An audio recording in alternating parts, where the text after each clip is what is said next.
Welcome back to BBC Radio London. You are listening to Clara Hermit here on your afternoon show. And we've been talking about Instagram's introduction of teen accounts. We spoke to Tara Hopkins, who's the Global Director of Public Policy at Instagram.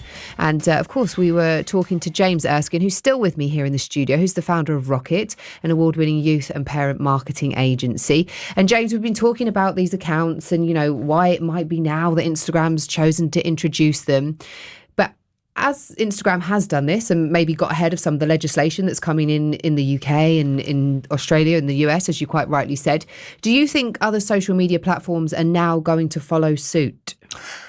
Yes, I think they will. I think what we're seeing is digital literacy broadly normally ends up in the hands of the user and, in this case, the parents. So in the same way that parenting involves how you parent your children in social situations, parenting will also come into play how you parent children in social media situations.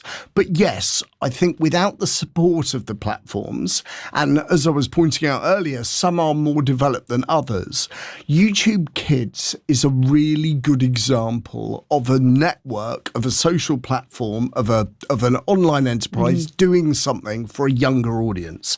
Now, it's much younger than teens. Yes. YouTube Kids is for, you know, preschool and up. So it's a very different enterprise, but they don't put advertising on it.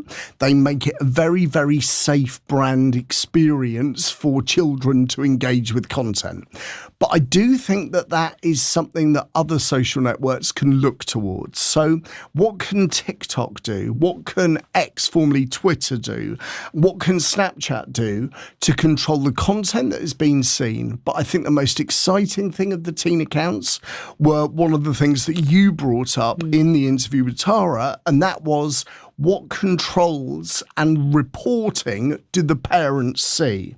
So Tara mentioned the fact that you'll see who has been messaging, but you won't see the details of the messages. And I think broadly that gets the balance right. So how can we see what our teenage children are seeing versus not wanting to intrude on their privacy? So yeah, I do think other social platforms, other online media companies will have to follow suit.